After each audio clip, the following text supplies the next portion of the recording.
Hello, Jim Howard here in Fort Worth, Texas. I have, I'm still using this microphone that I switched to yesterday. Seems like it's working okay. But I still think that the headset might be better. But when I make a video for about oh God, about an hour, the headphones hurt. So I'm still using this V-Fine microphone. Let's see. I moved a little bit this camera up here. It's actually over on this other monitor. And I disconnected the camera that was over here because, I don't look good on camera, no matter what camera you're using. But definitely that view over there is not good. So and I think also maybe it will relieve a little bit of load off of the computer I've got, which isn't, it's not a very powerful computer. But it's been doing fine for me. I'm just concerned about if it goes out on me, what I can scrape together. I have a laptop that's a Chromebook. It doesn't have very much memory. Of course, I'm paying for,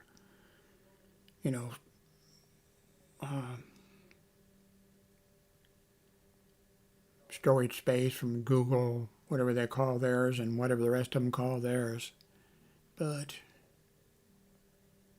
anyway, I'm just hoping that this computer over here holds, the one I'm using now, that it holds together. Let's go to Amazon.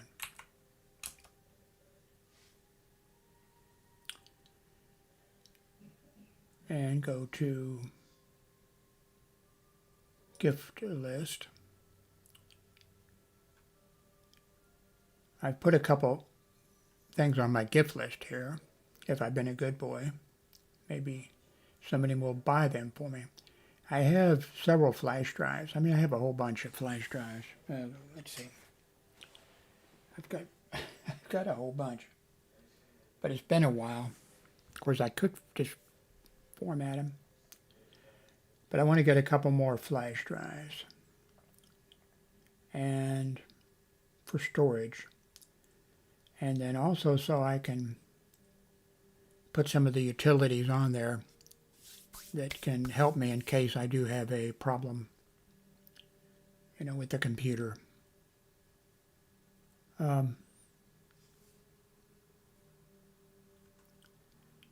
like these. I haven't used this particular brand, but I like these small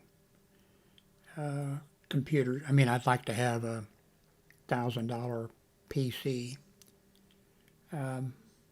or a $500 one. But I do like these small mini computers. They're small, and they've worked well for me. I've got some shoes on my wish list. I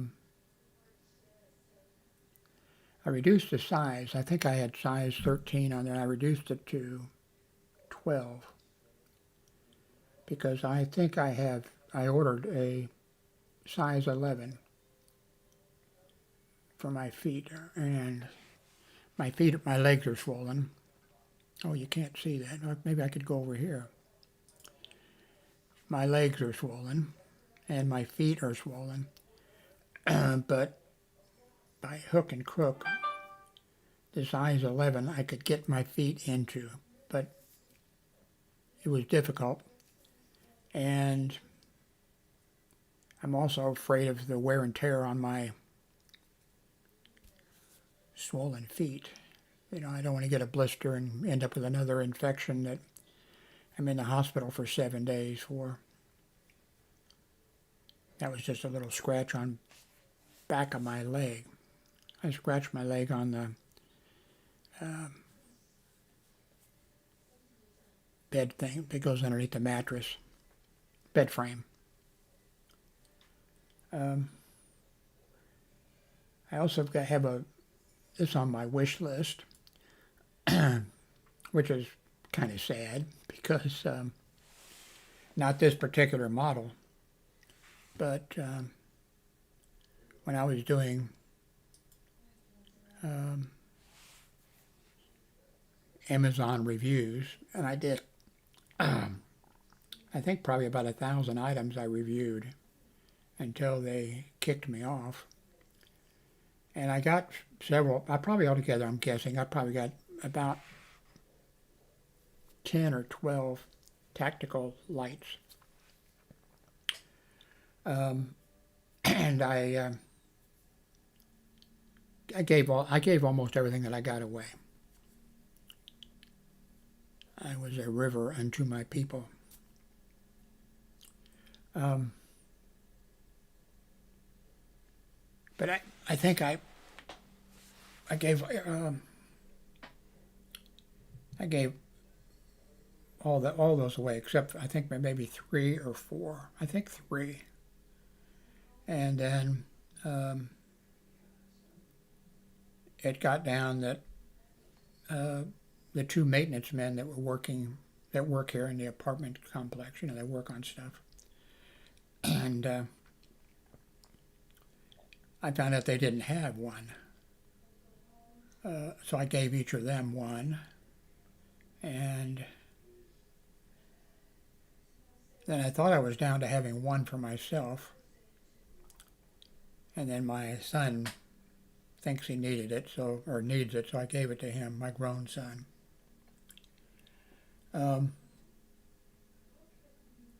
I carried a tactical, well, just about the entire 30 years that I worked hospital security. I think for most of that, I carried one. In the beginning, I carried I forget how long, well, it used 6, I think it was, D batteries, I believe. And I forget how long after, maybe that's the reason this shoulder is messed up. That would make, you know, I don't know if you can hear it.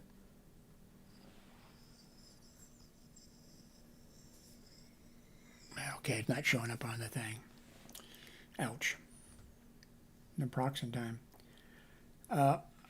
That was with C batteries. After a while, I was like, what's wrong with my arm, you know? And oh, shit.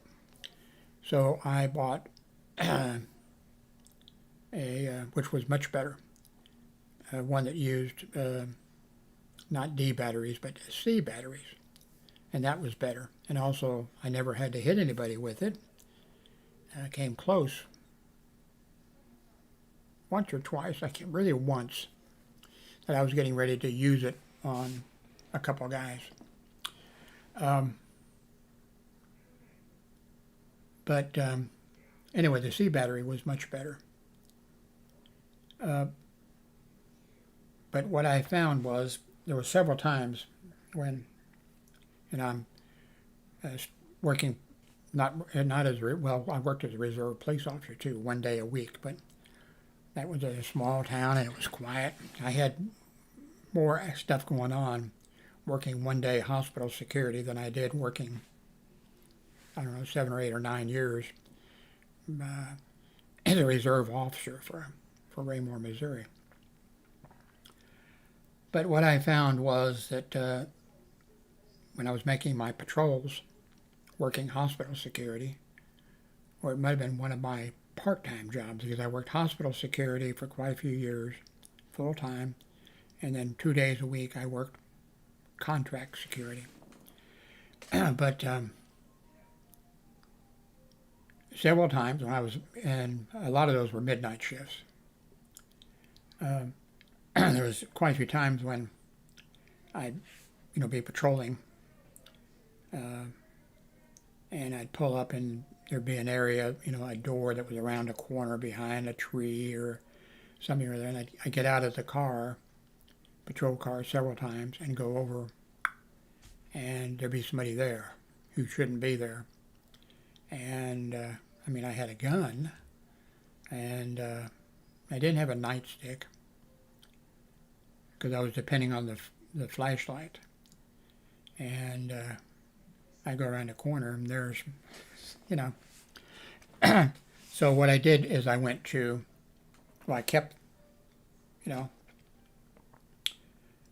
for nights and for when I was in the patrol car, but for when I was in the hospital or whatever, in addition to the gun and the handcuffs and ammo and whatever, I had a small tactical flashlight available because I didn't like getting out and coming around a corner or finding somebody or having them run from me or something. But I really haven't done hospital security or any kind of security. Well, I'm not. I did work after the 20 year or 30 years. I ended up when I went down to Miami. No, first it was down to Orlando. I finally decided, well, I'd like to make a few extra bucks, So I went over, and I've told this story before. I went in, and I said, okay, here's my, filled everything out. I said, I just want a job sitting inside of a lobby or something and checking people in and out, maybe walking around and checking the doors or something like that. But I said, that's all I want. And then I heard one guy talking to there was two guys there, He's got hospital security. And then, did you work hospital? I said, I worked at 30 years. I said, I'm not interested in doing it. Don't want anything to do with it. And they came over and offered me, I'd be making a few dollars more than the guys who'd be, under me there. And I took it. And that was humiliating, working at that hospital. After 30 years being part of the staff at these hospitals, in-house security, then to be down there and be contract security and have those people down there telling me, you need to do this or you need to do that, or a whole bunch of stories about, well, the security that was here before, and they go through the whole list of things that those people had done wrong. And then, of course, that hospital was a for-profit hospital, and oh my God, help us, God help us, And,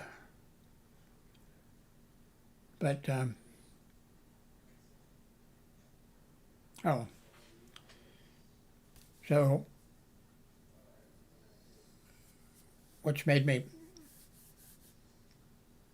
decide that I need, I gave all these, I knew then because I wanted to keep one for myself. I don't have one. And of course I can't get around very well, and we don't have a car, all kinds of stuff, and I can't see very well. Hopefully here in January I'll have cataract fixed on each eye and maybe I can see better a little bit.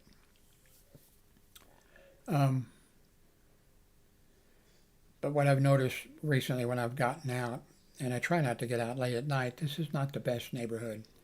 This is a nice apartment complex, and there's some nice ones around here, but they're in a bad area. Now this one, they really don't have any trouble. It's gated. Of course, I think most all of them are gated around here. And the manager here or whatever, of course, I think probably maybe all of them do. They check everybody. But with my vision the way it is, And like I said, we don't have a car. Now, of course, I shouldn't be driving with my not being able to turn my and look back, although there are mirrors now, and I think cars have better mirrors and stuff, but we don't have a car. So when I get out to, go pick up something to eat or go to the donut place or something, I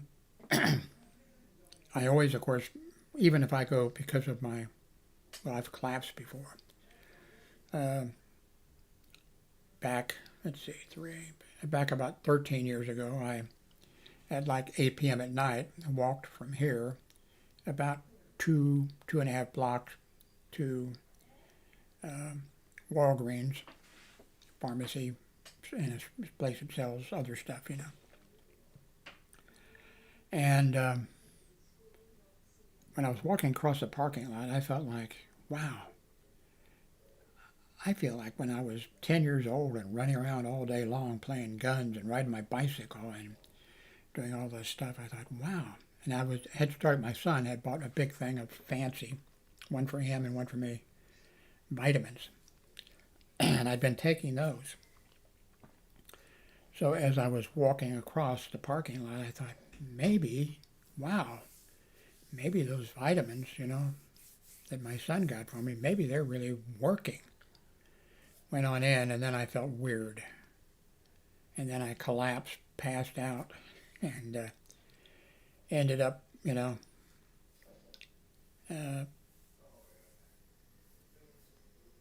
well, I don't need to go through all the details, but anyway, passed out. Had an ambulance came, and my heart rate was, well, whatever it is on the video that you see here someplace if you looked for it. The heart rate was, actually, first the paramedics showed up. No, first the firemen showed up. I woke up, when I tried to get up, the clerk there, and it was just about closing time, said, stay down. And I said, no, I'm okay. And I sat up first. And then she said, we called 911 and they're on their way. And I said, oh, well, I don't need 911. I just live a little bit of ways away from here, and I'll head on home. And I said, I'll call my, I forget if it was my son or grandson. I think it was my grandson that grown, I said, I'll just have him come over and walk with me home. Then the firemen showed up, and I think they're also EMTs, I think. And they showed up and hooked me up. And I forget what they came back with the number was. It's actually in the name of the, I wonder if I could find that. That'd be more entertaining. Okay, let me jump. And I'll come back. What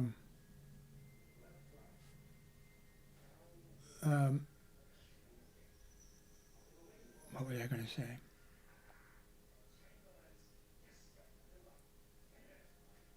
Anyway, I ended up giving away all my flashlights. Didn't have one, so occasionally I've been getting out at dark, but I always take my cell phone. Oh, that's because, okay, when I collapsed there, and even just going to the trash containers, whenever I go outside, I take my cell phone. Because I don't know what Darlene's home phone number is. I know my address. I know my date of birth.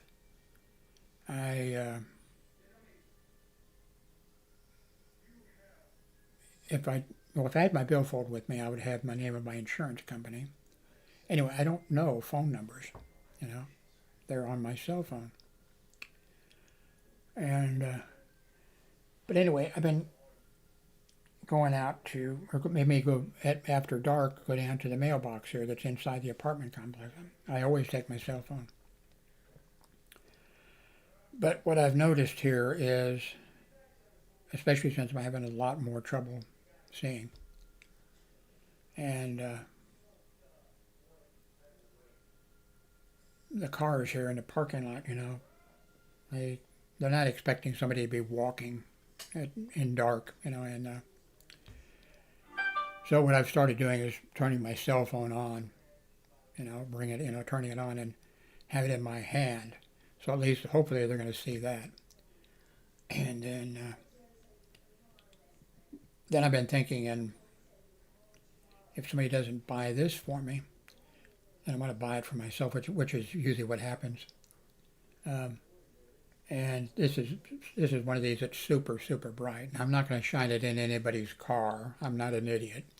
I'm not going to shine it in anybody's window, but I'll turn it on, and have it pointed down so people know, hey, there's somebody in the roadway,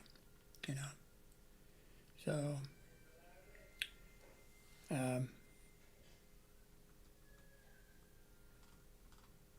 the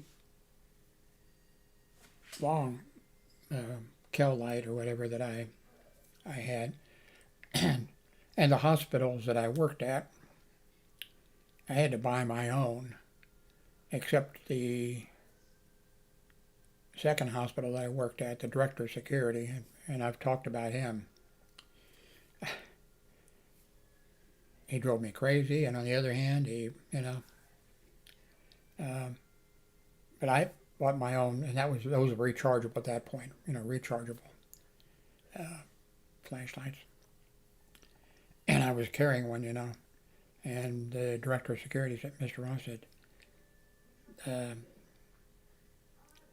me see that. And I, gave it to him or whatever, and he said, we need these. And I said, I know you need them.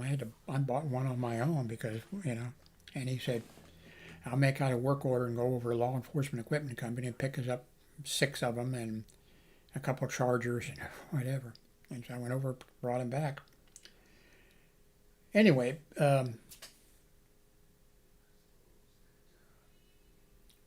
before I started working hospital security,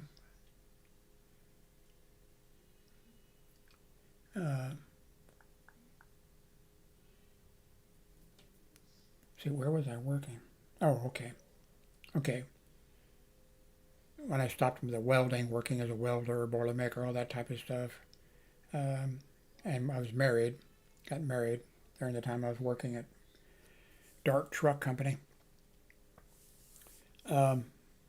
Then got married, and Darlene wanted me to, her mother was helping her with the tropical fish shop. And then after a year or so, her mother said, I don't want to do this anymore. And so then Darlene said, Jim, we could work it together, I wanted to stay where I was because I was making really good money and good pension plan and everything like that. Of course, I quit before the pension plan would have kicked in for me. But so anyway, I quit. We had the tropical fish shop for 4 years. And then when I could see, okay, we're just not making, now we were making it, but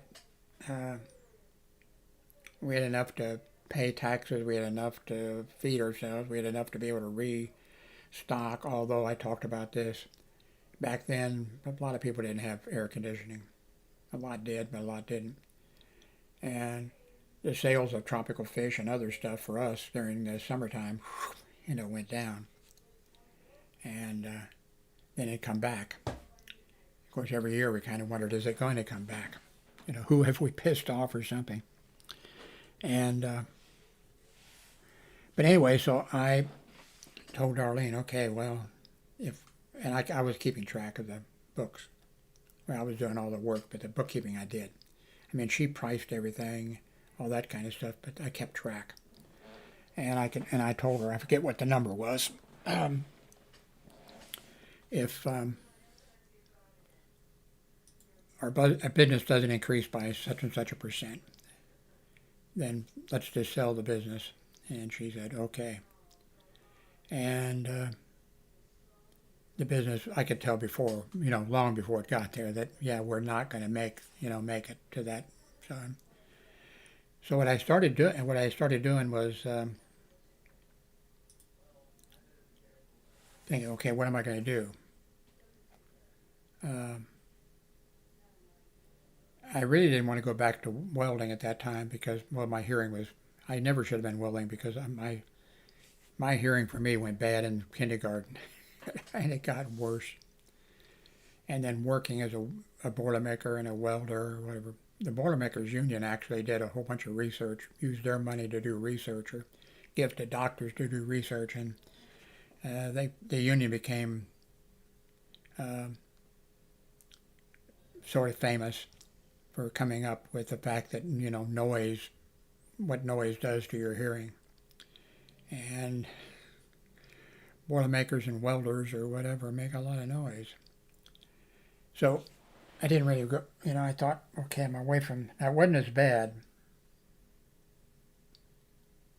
building the Dart truck. Well, it depends on where you worked in it. And I worked in the body shop, and there was some banging, of course, going on, sledgehammers and forklifts and that kind of stuff. But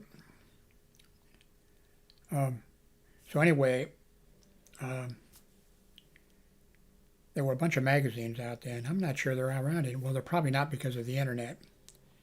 And there were magazines, and because there wasn't any internet, how to make money, and several magazines, a whole bunch.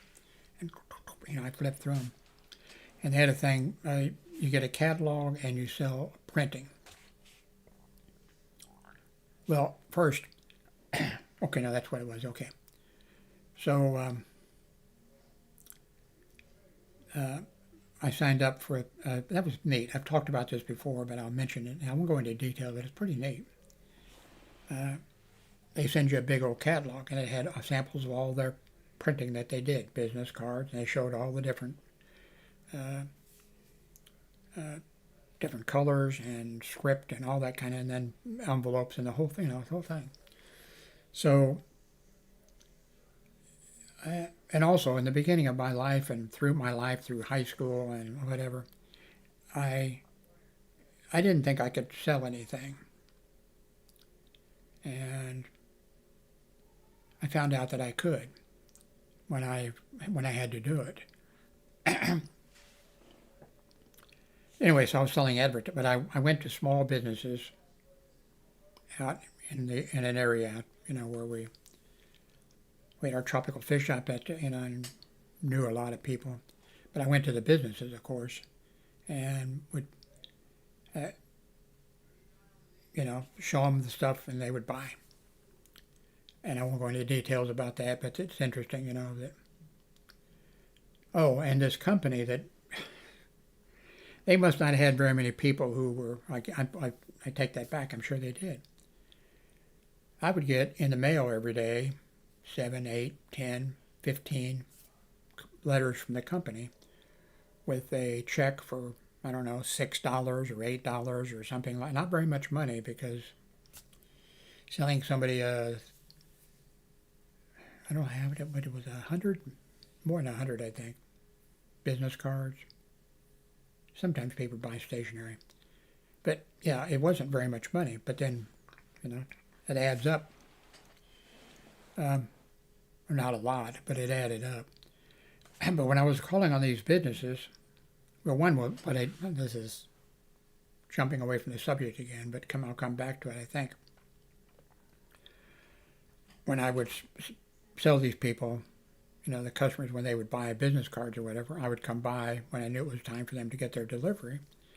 And then I would bring them a couple of things that I paid for a little bit, plastic things that they could put their cards in. The company didn't send those, on the counter. And then I'd tell them, hey, when somebody comes in and whatever it was, and they ask the price of, that item over there, whatever, on the back of your card, write down, I do that kind of stuff, and then of course I would take one of their cards for myself, and then I would rubber cement it over the exact card that talked about it, told, the colors and all that kind of stuff. So before long, with this thing I had, I'd go into some shop and flip it open to show them, and then they'd say, oh, there's Smith Secretarial,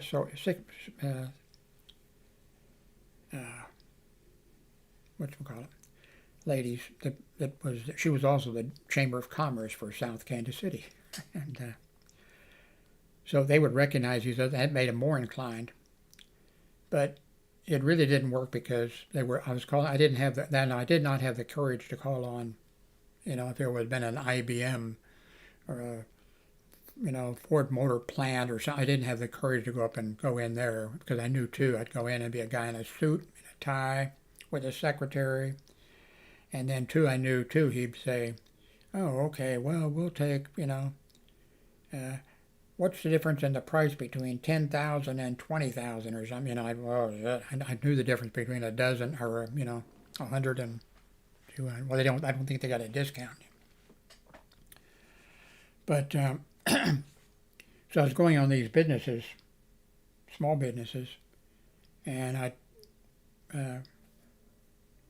because we'd already sold the aquarium, and I'd go in and there'd be plywood on their door, and what happened? Somebody broke in last night, and then I'd go to some other place and somebody broke in there or did whatever. So then I told Darlene, I said,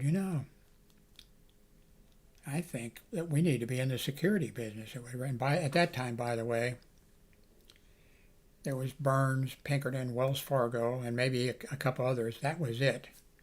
But I could see that this was going to be a booming business. So I keep forgetting about this because when I go through the list of I work for Burns, Pinkertons, blah, blah, blah, blah. Burns. So there was an ad in the paper for dispatcher for Burns Detective Agency. Of course, I knew they, guard service. And this is that shirt that the sleeves are so big, I feel like I'm in a straitjacket. So how long have I been talking? 30 minutes. Okay, I was checking to make sure the timer was running. So I thought this would be a good experience. So I go in, they said hired. And so I was expecting, of course this was a long time ago, but I was still expecting, a radio, a microphone, and several phones or whatever. No, what they had was a card table with a telephone on it and their little book, and that was it. And so it was my first day. They said, sit down. And phone rings, and some guy can't make it to work. And they were like, oh, gosh. Okay, get hold of Sergeant so-and-so, and tell him he has to go and, fill in. And then I'd call Sergeant so-and-so, off the list of people. And the guy would say, I've worked 2 12-hour shifts. I can't work anymore. Different things like that. And then somebody would agree to go in because they made some extra money, of course. So anyway, they showed me, okay, now here's the important thing you have to know. What was it? Standard Oil or something like that.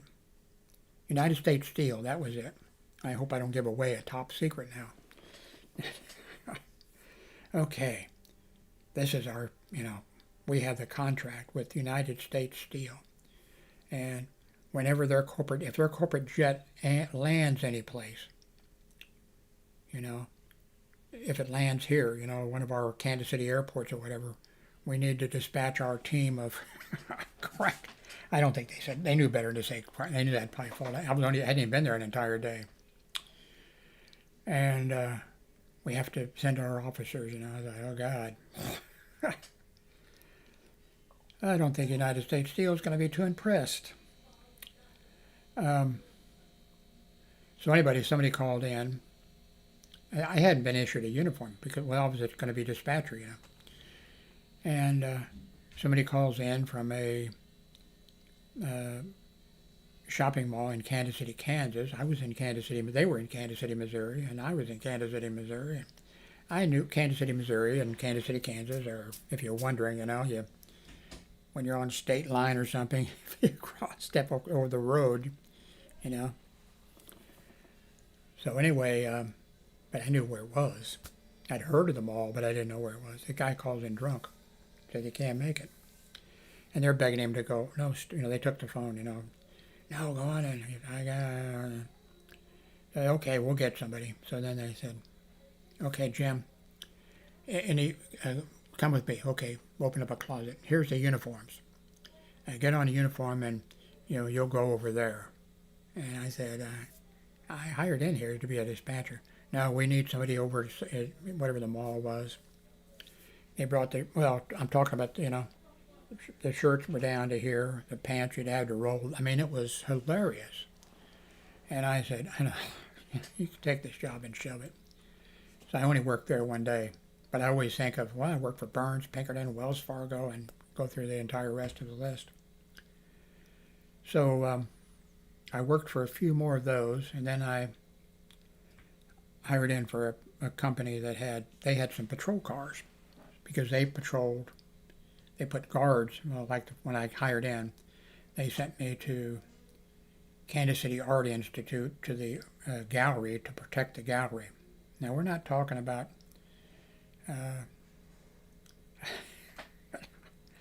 two or three rooms or something. I don't even think it was 2 or 3 rooms.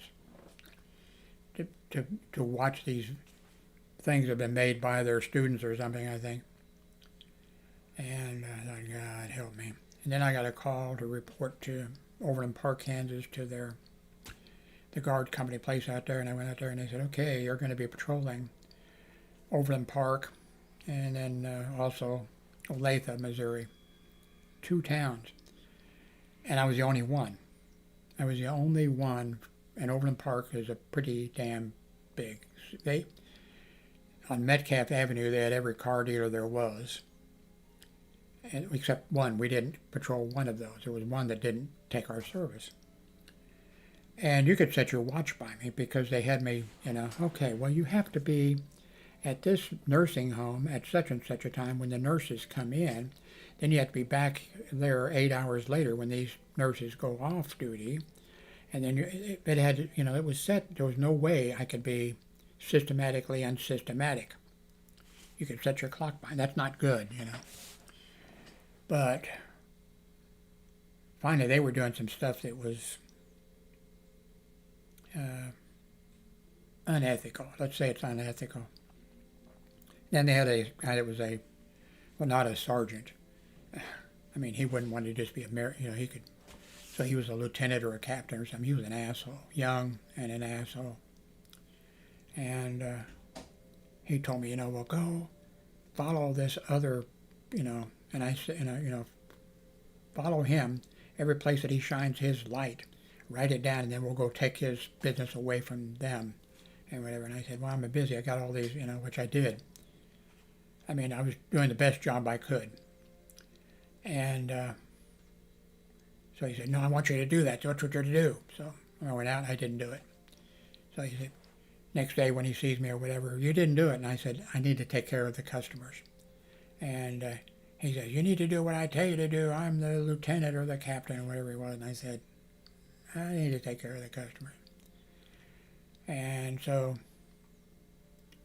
I came in the 3rd day or whatever, and he said, okay, well, you're fired.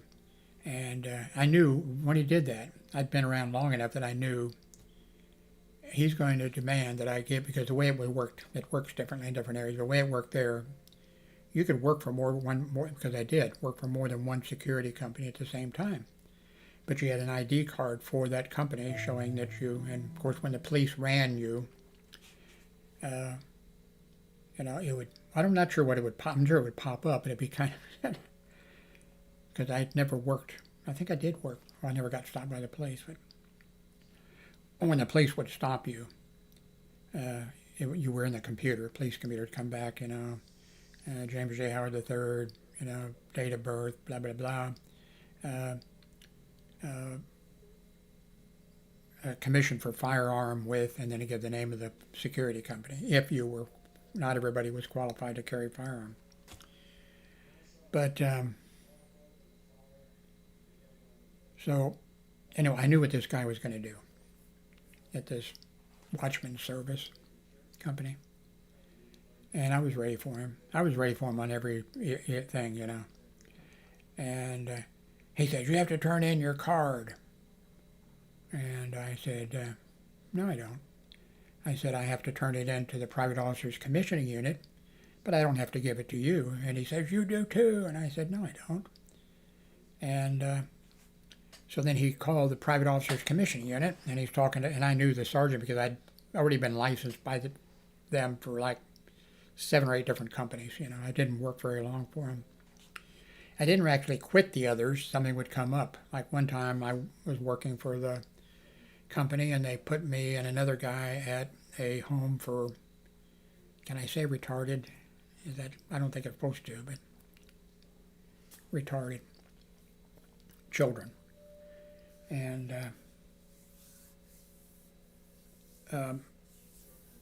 why did I mention that? Oh, because anyway, I'm working there, and there's a lady who's a doctor, not a MD, but a PhD. And there's nobody there at night except 2 security officers. There's kids there. I mean, there's kids there. And this lady comes, and of course there's no security during the daytime, so when this lady who runs the place shows up, I said, it's quite wintertime, I said, I forget her name, ma'am or whatever.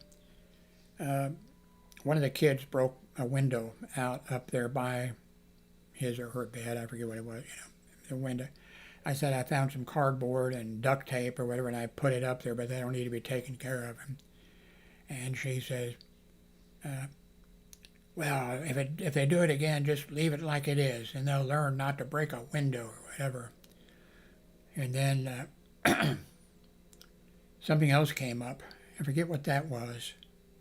And the lady came in, and the same thing I went over, and she said, I don't want to hear about it. Even if there's blood coming down these stairs, and of course they had, she said, I don't want to hear about it. So anyway, I was going home, and I was telling Darlene, something's wrong. I don't understand this place.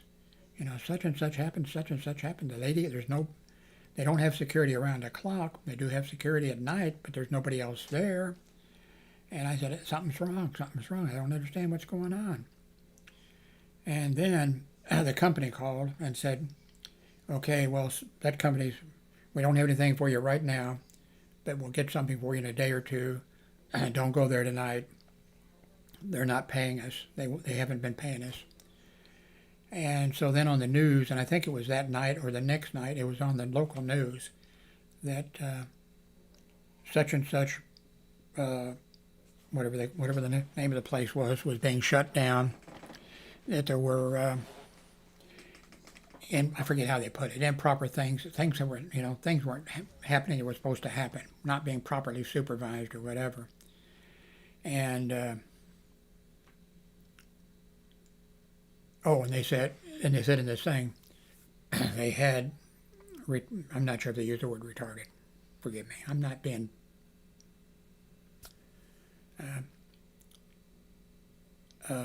anyway. And then there were young people, but not very young, because there was a guy, I don't know how old he was.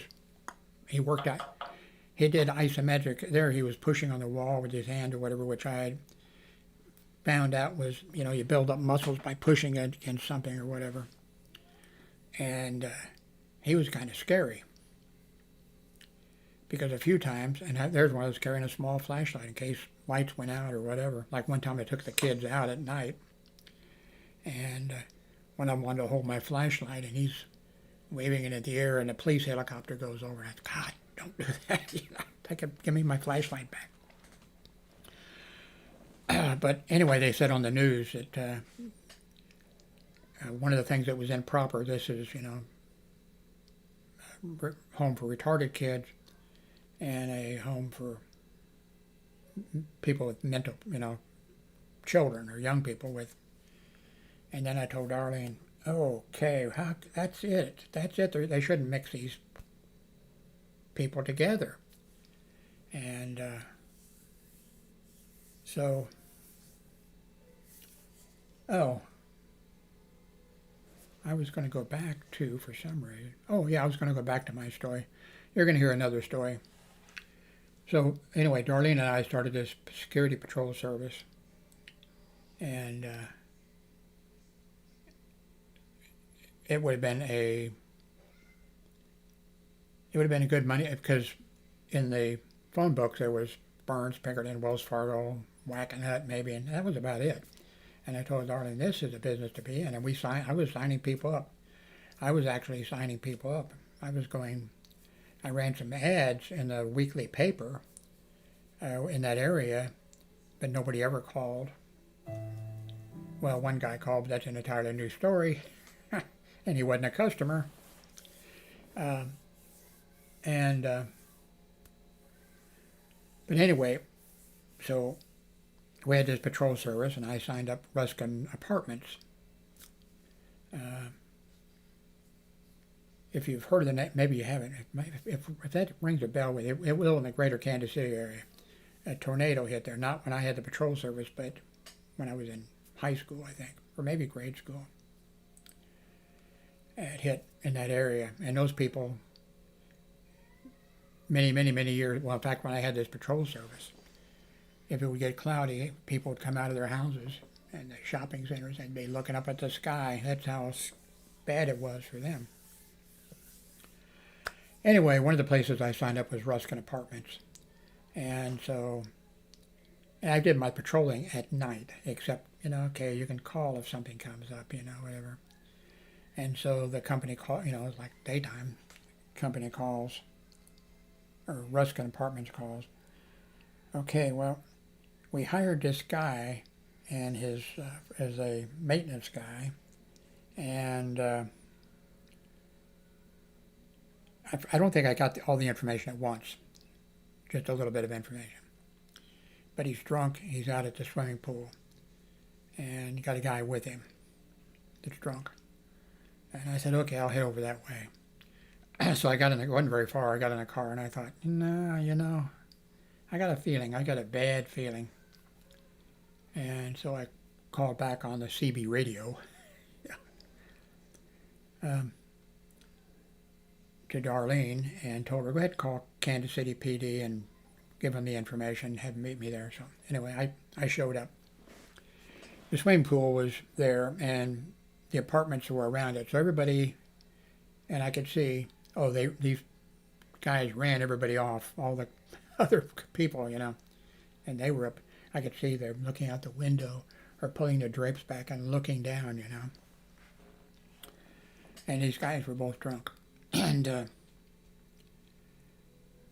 anyway, I told the guys, I said, okay, you're drunk, and you need to get to your, the apartment gave them an apartment, or gave him an apartment. And I said, you need to go, to your apartment, and you're drunk, and I'm not drunk, or whatever. I said, yeah, you're drunk. And anyway, I took my flashlight with me. Whoops, you're not watching my fingers here. And I took the one that had the C cells in it. That was long, and it was aluminum. And I intended to use it if I needed to. I hadn't, but I was ready to use it on this guy. And so I'm talking to him, and he's right there in my face, threatening me or whatever. And I was thinking, okay, I'm going to use it on him, so it's going to be his fault. I was going to try not to hit him in the head, because it's not good to hit somebody in the head with an aluminum flashlight or aluminum anything. I was going to break his clavicle or something else. But of course, if I swung and he moved and I hit him in the head, I guess I'd be needing to call, They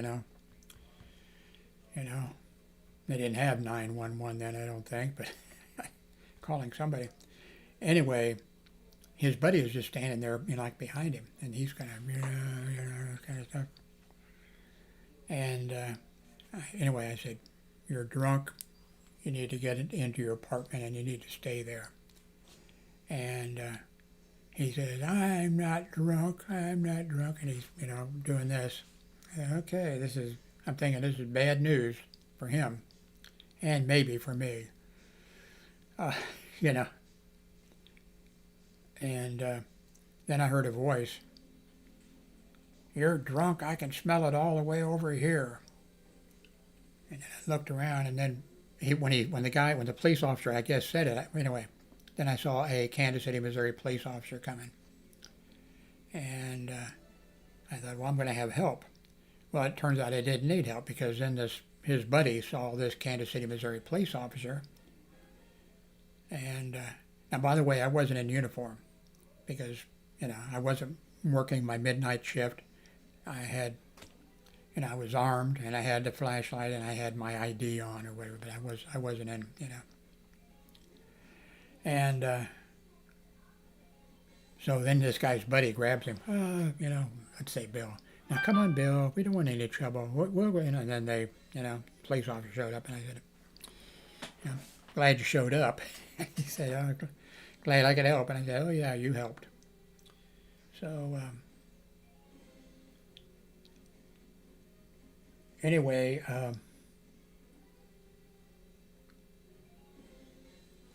we didn't keep the patrol service because the car we had, that was our car, our car that we went and got groceries with, and our car that, and but we didn't, and we were taking in money, and we could have done okay, except I was thinking, going to have a new car, and we really should have a secondary car, and then maybe we could add another officer. And I thought we just can't do it. But security after that just skyrocketed,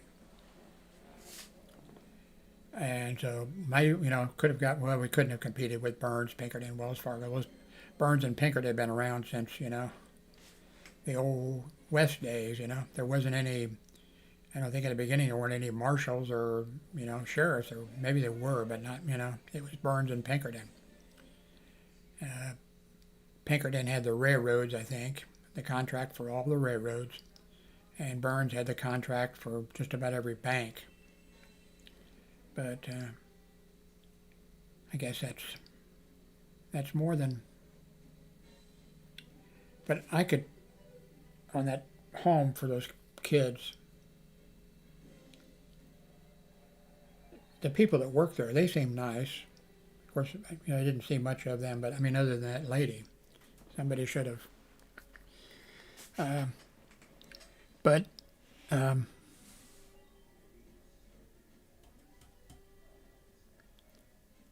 what was I going to say? Something about, can't remember now where it was.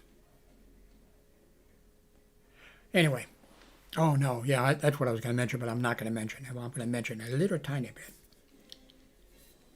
I was working at the home for the kids, and the staff for Halloween decided to have, I think even at this point, you're probably going to say, no, Jim, no, they didn't. Yes, they did. So I'm at the desk, by the front doors, because there was one of us outside, security officer, and one in, and then we switched around after 2 hours or something. So I was at the desk, and the staff was having a Halloween thing. And so all of a sudden, they went in for what was supposed to be their, what do you call that when you get together and normally you would be talking, Mary, how's everything been for you? Have you been getting along okay with Johnny? And whatever they did, I don't know what they did, therapy. But since it was Halloween, they decided, so I'm at the desk. And all of a sudden, I don't know, can't remember which one it was, I don't remember any of their names. The kid came up to the desk just crying and screaming and whatever, and then and then another one, and what's going on? And so then I went back, and which normally I wouldn't, if they were having therapy or whatever, I looked in, I don't think they even knew I looked in and saw what was going on. They had a scary thing built up. And then kids, when they got to the other end, then they went out onto the patio, and they came around the building, and then they were coming in the front door or whatever. And I thought, Jesus Christ, what's wrong with these people? Then I came in one day, well, not day, they didn't have security during the day shift. But I came in, Okay, so this must be like 6 p.m. or something. Came in, no keys for security. No keys. Where were the keys? When we turned the keys in to the people there, the staff or whatever, I guess they were just laying them down on the desk. The kids got them. The kids went and locked every door in the place or something like that. And then it was a disaster. Anyway, thank you for watching very much. Story time is over. I have more stories. Of course, I've told some of these stories before. Yes, we should have a contest. How many times has Jim told this story? I don't know. I don't think I'd bring it up, but I'm not sure he's okay mentally.